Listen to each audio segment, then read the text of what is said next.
Hi, thanks so much for joining me on the Everything and Anything and a Bit Gay podcast. Today, I am kicking off summer. We're talking about some destinations that I've been to that are gay destinations over the course of, I don't know, the last 25 years. I'm going to start off and talk a little bit about Provincetown, which is probably my favorite destination to go to for not just a gay getaway, but just vacation overall.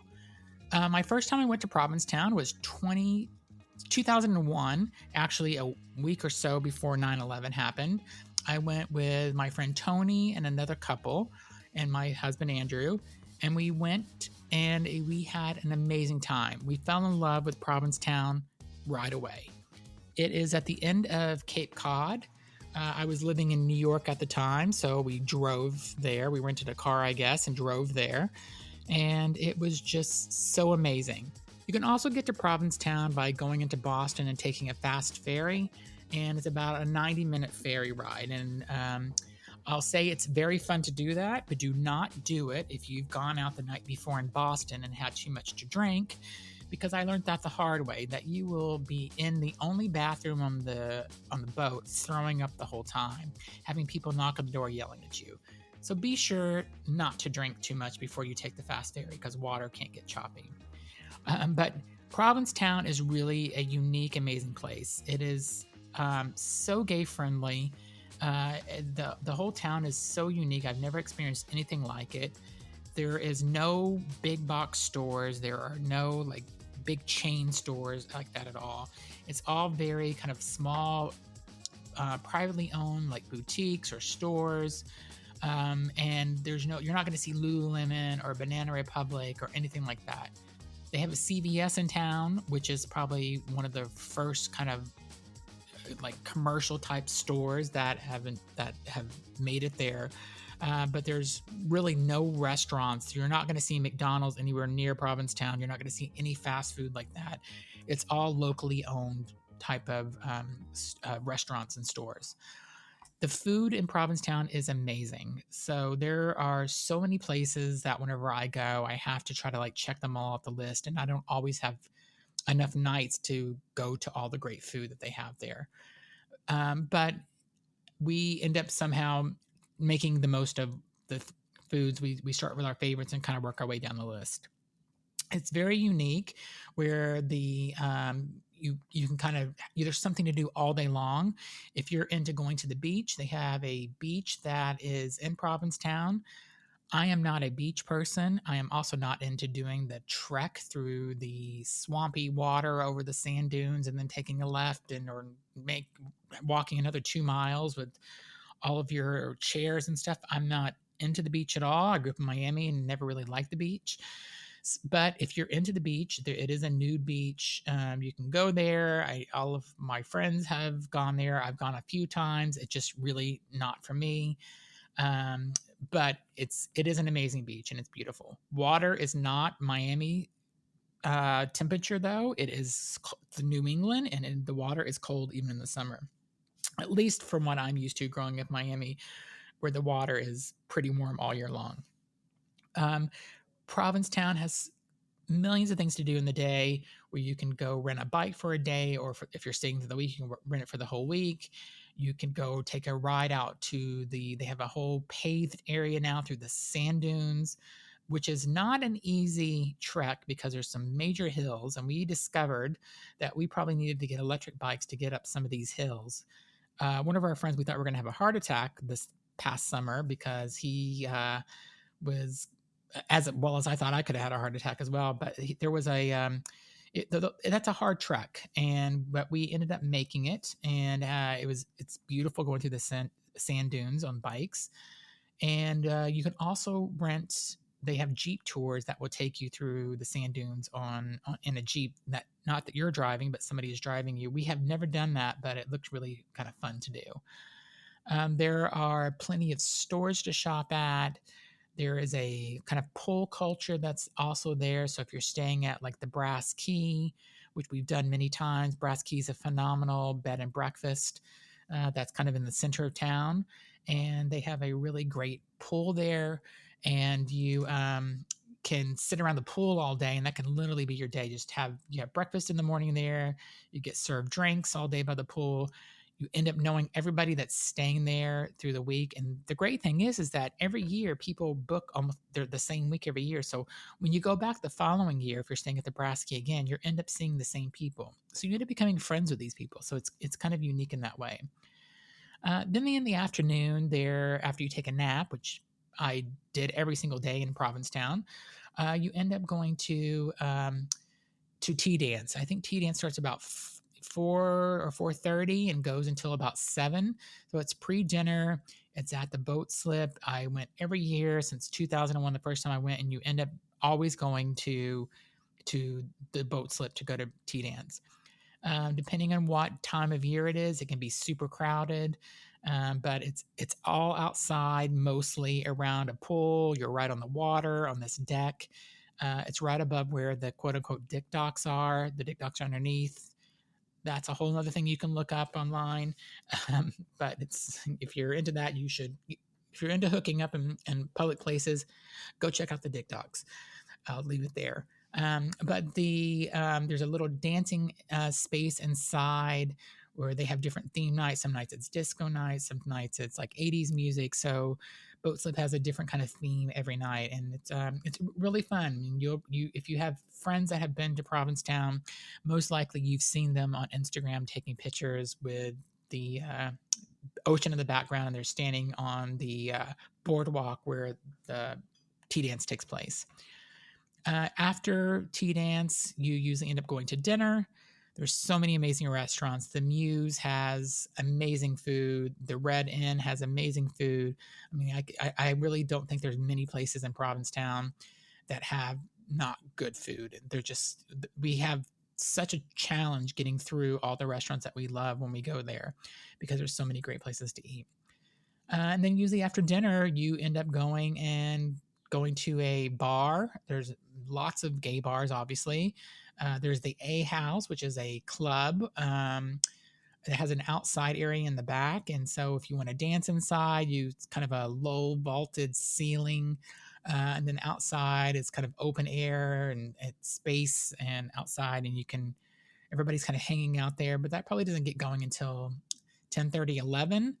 And the other thing that's great about P-Town, which I think is everything closes at 1 o'clock. Last call's 12:45, 1 o'clock, they are done serving, which is really amazing because this way you can wake up the next day, maybe not be as hungover, and you can get out and do something because you got home early. You didn't get home at 4 or 5 o'clock in the morning. You got home at 1 o'clock or 1:30. So it just makes the vacation a little bit better. So the first time we went to P-Town, we were living in New York, and we were used to going out to a bar or a club until 4 a.m. And then whenever we found out the first time we went there that thing closed at 1, we were just shocked and didn't understand it. But we were also in our 20s and needed to have a later thing. But now that I'm a little older, I'm happy I think 1 o'clock is probably past my bedtime in some aspects. But Provincetown is so amazing. There's also a lot of great theme weeks that they have. One year we went to Provincetown with a group of friends, and we ended up accidentally going during Bear Week. So Bear Week is the opposite of who I am. I was very disappointed for the first day because I was looking forward to seeing hot guys, and I'm not necessarily attracted to bears. However, Bear Week was the most fun week I think we've ever had going to Provincetown. The bears were so fun. They wanted to party. They were so nice and gracious to us. And we ended up meeting this other group of like 6 or 7 guys that were also from New York City, or most of them were. And they stumbled upon Bear Week by accident too. And we ended up meeting them. We're still friends with them on Facebook. And we all, including them, ended up going back a few years later during Bear Week because we had so much fun. You also just need to check the calendar of events. There's a calendar online that talks about the different themes. So there's a carnival that Provincetown has every August. And I have to say that carnival is super, super crowded. So unless you're like I like going to Provincetown where it's a little less crowded, where it's quiet during the week. You can get a reservation much easier. And then you have the weekend come and everybody is, in town. You have new people that come into town over the weekend. And that's what I like. Carnival is the opposite of that, where it's packed all week. There's lots of events happening the whole entire week, and everything is super overcrowded. It's hard to get a reservation. It's just not what I look for in P Town. There's a theme every year for Carnival. If you're into that type of thing, you should definitely check out Carnival. They have other things. They have Family Week, where if you are a gay family, you can bring your kids with you to Provincetown. They also have other weekends like Baby Dyke Week. They have Women's Week. They have you just look. There's multiple different types of theme weeks that Provincetown has, and definitely check it out. 4th of July I've gone a couple of times for 4th of July. I think it's super overcrowded, and there's like a circuit party that's happening there. Probably wouldn't do 4th of July in Provincetown again, just because there were so many baby strollers and so many people were coming out to see the fireworks, and just wasn't for me. But it is an interesting time to go. Um, the other great thing about Provincetown is that you end up meeting so many people that you end up seeing if you're staying a week, because usually you stay Saturday to Saturday. That's what the Airbnb situation is, or usually what people are able to rent for a bed and breakfast. And you end up seeing the same people out at the bars, and you end up becoming friendly with them. Or if they're staying at your bed and breakfast, you end up forming a relationship with them, and you end up seeing the same people every year because you end up rebooking your trip the next year at the same time. So it's really nice to be able to like know that you're going. So we would stay at the Brass Key before we started going to Airbnbs, and every year we ended up seeing the same people because they would rebook before they would leave that year for the following year.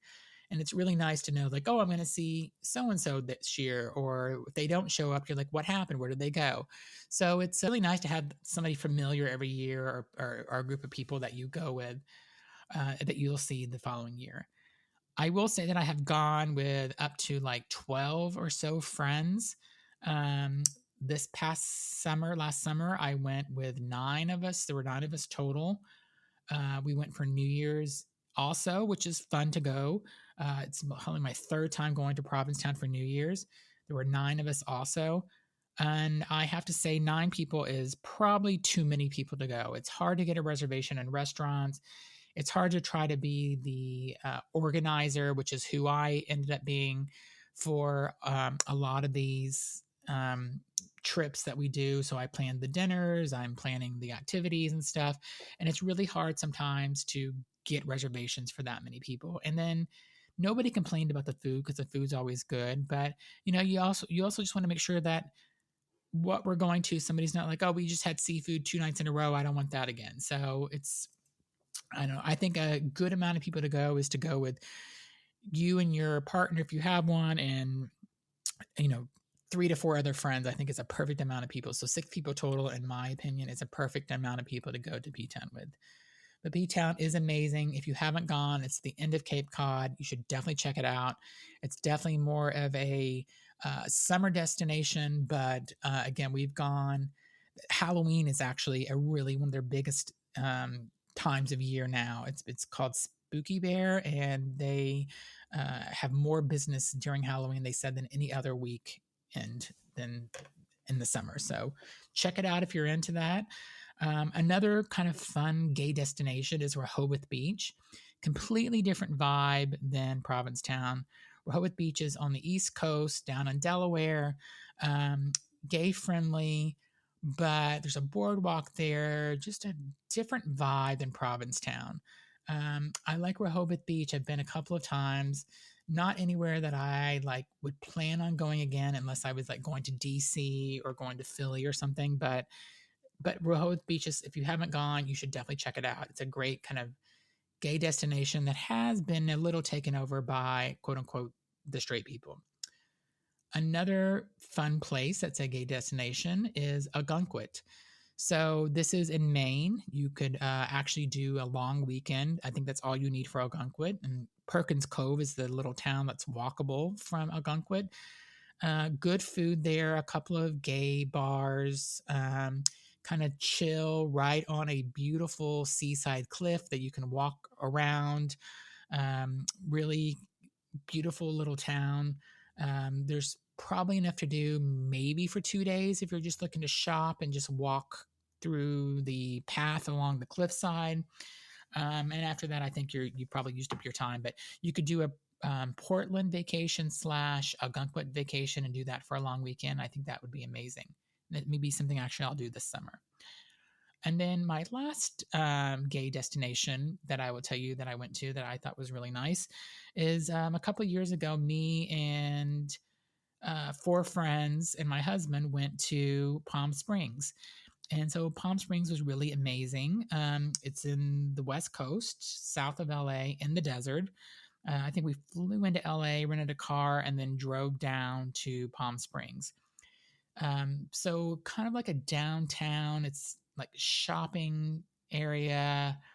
It's definitely like a little downtown with sidewalks and stuff. It doesn't feel like you're secluded the way that you do feel like you're secluded in Provincetown or even Algonquin.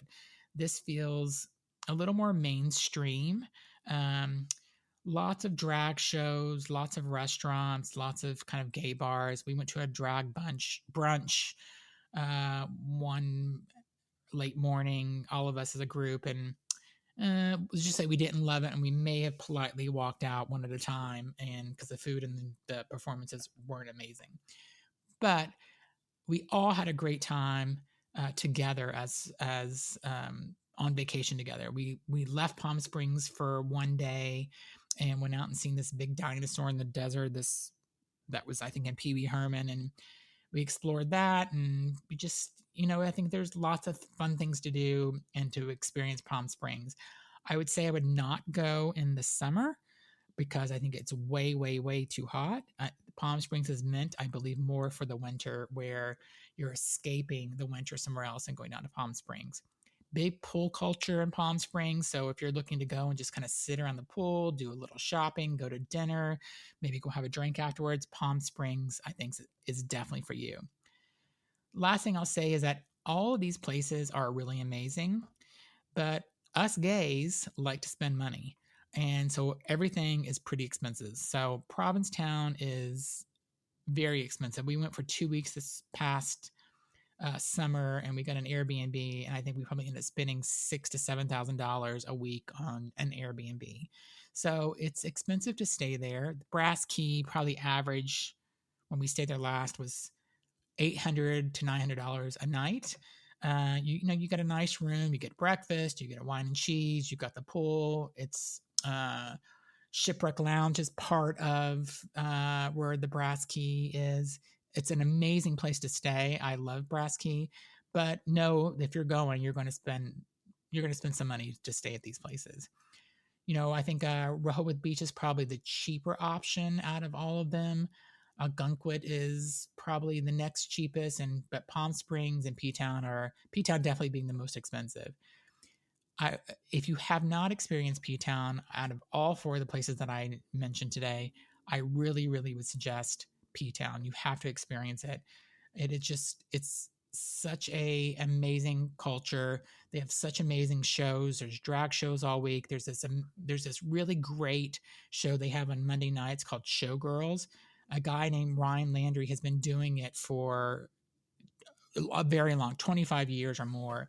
I know he's looking for a space to do it again this summer, but basically what he does is he puts on this show where everybody that's doing the drag queens or whoever, whatever shows are happening in town, they come and give you a small preview of their show. That way you can go and buy tickets for one of the shows. They also have people coming up doing talent shows, and they give a prize at the end. So some talent shows are better than others. And some people have talent, and some people are just getting up on stage for the attention, but it is so much fun. So I really hope Ryan finds a space to do the show because it's something that I always look forward to going to. Anyway, that's my advice. Check out P-Town, check out Rehoboth, check out Ogunquit, check out Palm Springs. Hope you have a great summer. If you end up going to one of these places, please send me an email, Zach@everythingandanythingpodcast.com. And I would love to see pictures of your vacation and just let me know how, if you took any of my advice. And be sure to follow me on your favorite podcast platform. Thanks so much. Talk to you next week.